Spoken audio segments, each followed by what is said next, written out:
This episode of Spectre Sound Studios is brought to you by Distrokid. The laws of acoustics apply absolutely despite our artistic pretensions. But Tonewood on the solid body electric! It makes perfect sense! Because I read it somewhere on a forum! Doesn't the pickups, the guitar's EQ and pickup switch matter as well? Not nearly as much as many marketing departments would have you believe. Ultimately, the thing's going to determine the ultimate sound of your guitar is the speaker you're running it through, because that's what translates the electric signal back into acoustic energy. That's going to have a tone signature to it, as you will. You can measure this out on a frequency response graph and see exactly what the fuck is going on. And this is why blackbacks sound so much different than vintage 30s, that sound so much different than GT75s. They all have their own signature. And this is ultimately what is filtering your guitar sound, no matter what you do on the amp's EQ or what the pickups are doing. That is the most satisfying tone I've ever heard. Well, the simplest solutions tend to be the correct ones. I don't know, Glenn. I wonder how much manufacturing tolerances really affect the tone of a speaker. Does a little more or less glue really make a discernible difference? Sounds like some Tonewood shit to me. Well, the difference between that and Tonewood is bullshit, because we're talking about solid body electrics and the resonance of the guitar doesn't affect that, the pickup does. And for reference on that, don't take my word for it, check out Jim Lill's video where he built the guitar with no body. That was very interesting because it wound up sounding exactly like his Telecast. However, with a speaker, it's transducing the electric signal back into acoustic energy.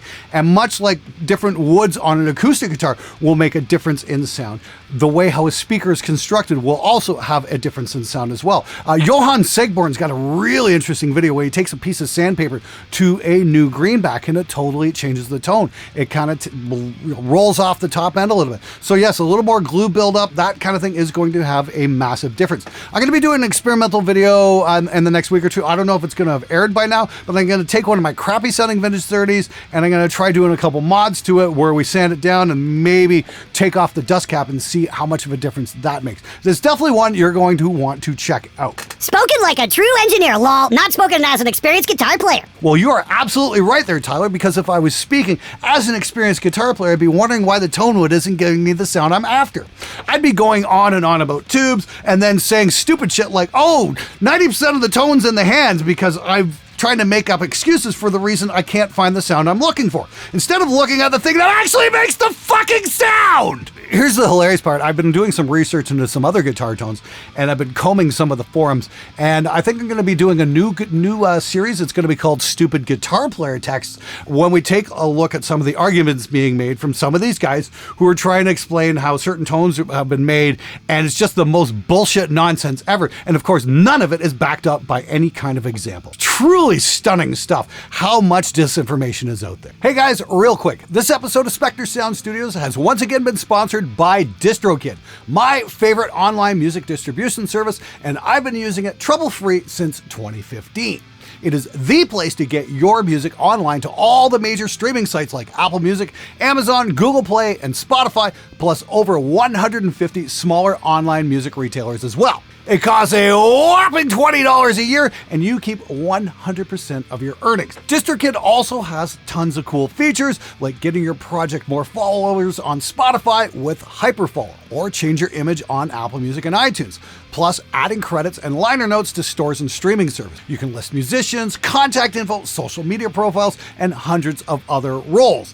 There's even a synced lyrics feature you can have, so the lyrics play along to your Instagram and Apple Music posts. Now, what's more, the new splits function works great for those long distance collaborations that everybody's doing these days. Splits allows you to pay your collaborators automatically by percentage, so you can concentrate on making music instead of learning how to be an accountant. You can change up the splits, add or remove collaborators at any time, and collaborators even get a 50% discount on their own Distrokid account. Now, for all you drummers out there, that's only $10. And there's 3 levels of plans available: Musician, Musician Plus, and even one for labels. Now, I personally use Distrokid to put my own music online, including this channel's theme song, The Eagle Has Landed. And I even got a license through Distrokid for that cover of Moon on the Water we did a couple of years ago. Go to distrokid.com/VIP/Spectre today and grab yourself a 7% discount on your first year. Links in the description below. Now back to the show.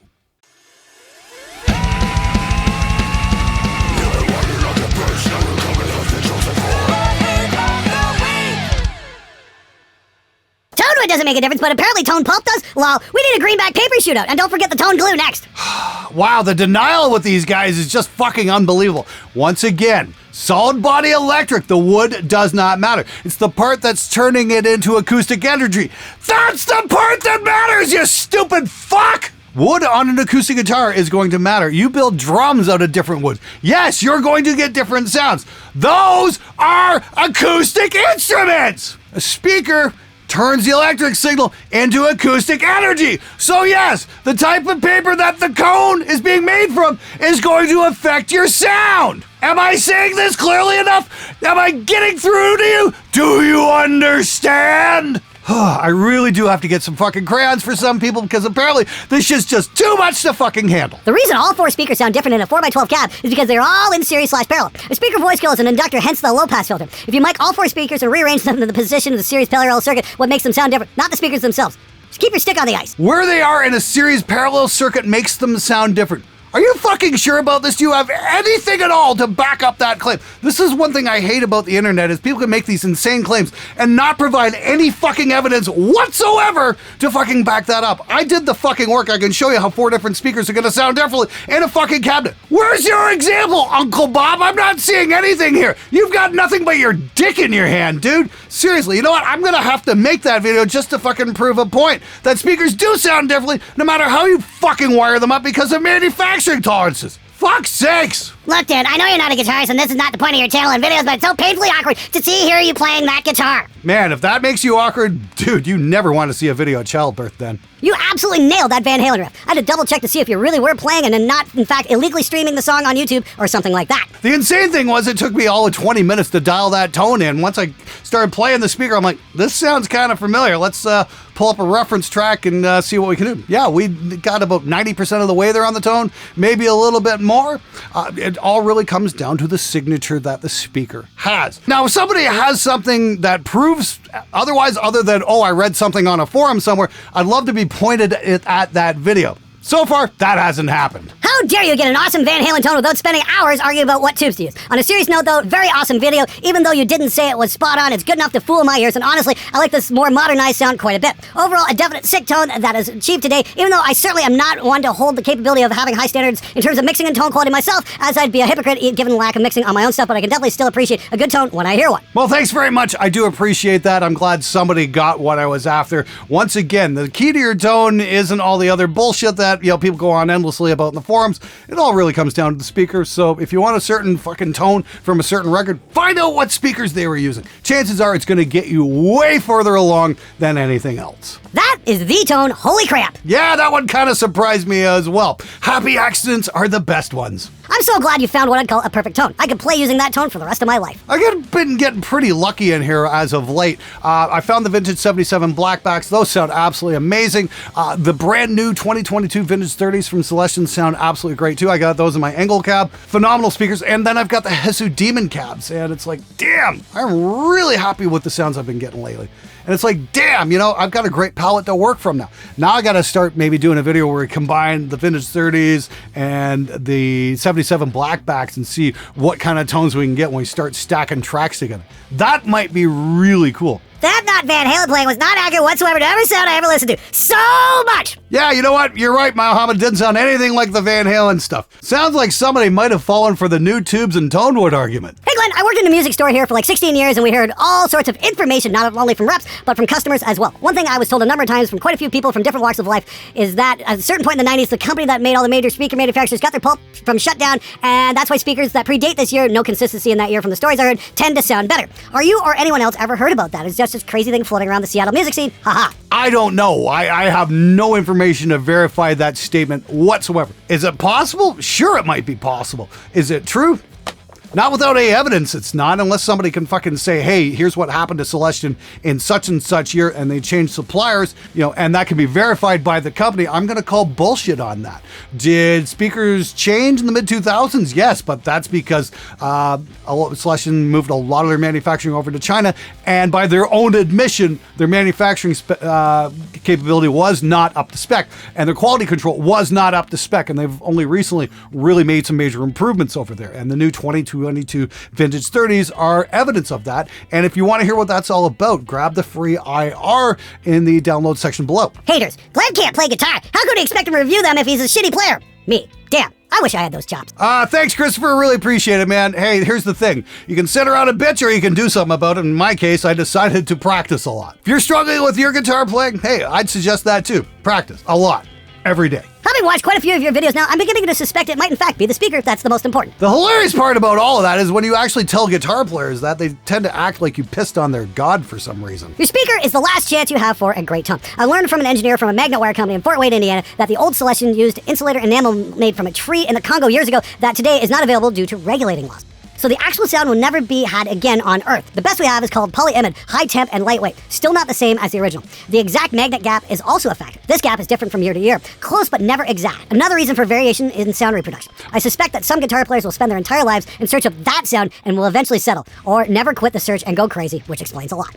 Hey everybody, that's my friend Tom Colvin from the Speaker Workshop in Fort Wayne, Indiana. Tom is a great guy, super knowledgeable about the whole subject, and he, as usual, hits it right on the fucking head. Now, I didn't know that about the insulator enamel. That is pretty interesting stuff, and that might explain a lot why the tones have changed over the years. It really comes down to that. I'm wondering if there ever could, like, maybe make a synthetic version of that. You know, kind of like how we have regular motor oil and synthetic motor oil. Why can't we do a synthetic enamel like that? I don't know. Interesting stuff, to say the least. My suggestion would be, if you're after like vintage awesome guitar sounds, like from that great era of the mid-70s to the mid-80s, yeah, start looking for old greenbacks. You're probably going to save yourself an awful lot of grief. Greenbacks or blackbacks, they're both amazing. Anyone get major A7X vibes from that Solar V demo? Glenn is legit improving video to video, and I'm kind of jelly. Dude, thanks so much. I really do appreciate that. Again, I'm not trying to be a great guitar player or anything like that. I'm just trying to make my shooting schedule more efficient. So if I can play guitar better on the show and get through my day quicker, hey, so be it. My suggestion would be just practice a lot. Hey Glenn, a great speaker for metal that is unique is the Eminence Legend. Gave me something I love compared to my V30s. Hey, you know what? Thanks so much for the suggestion. You know, there's a bunch of Eminence stuff out there. There's a bunch of you guys have been mentioning a couple different Eminence speakers. I've got a DV77 I still need to demo. And I actually had a good chat with the guys at Jensen when I was over in Germany. I met those guys at Guitar Summit. Great bunch of guys. And I'm probably going to be teaming up with Jensen to show off some of their metal-oriented speakers as well. Should be some cool stuff. I'm always down for trying out new speakers because I really like hearing that unintentional result. Once again, my personal favorites right now are the new Celestion Vintage 30s, the EVHs, my classic 77 blackbacks, and of course the Jesus Demons. Those don't get nearly enough credit. They are absolutely awesome. Love those speakers to death. If you're in the market for new speakers, definitely think about taking a look at the Jesus Demons. Glenn, how can you think 99% of the tone is in the speaker and also like impulse response? The cognitive dissonance of these two statements is keeping me up at night. Where did I put my crayons? I wanted to write this out so Mod Quad could understand. Dude, an impulse response is a digital capture of a speaker and a microphone. So that acoustic signature that the speaker is creating, that squiggly line, we are getting that with the impulse response. The two aren't exclusive. They are the same fucking thing. All we're doing is a digital capture of that signature. That's it. Hopefully I explained that clearly enough for you. Pickups and speakers make the changes you actually hear. Why do people keep arguing about it? Well, there's a very simple explanation on that. Because they spent their money on the wrong thing and they need to validate their purchases. That is the only reason this shit's up for debate. Nobody likes being wrong. Okay, guys, thanks so much for coming back week after week after week. And if you want to see what was the source of this video, what everybody's talking about, please check out my video on the 77 blackbacks, because I accidentally found the brown sound off Van Halen 1 completely by accident. And no, I didn't have to use a Variac or change my tubes or get the right tone to it or anything like that. All I needed was the right speaker. That's it.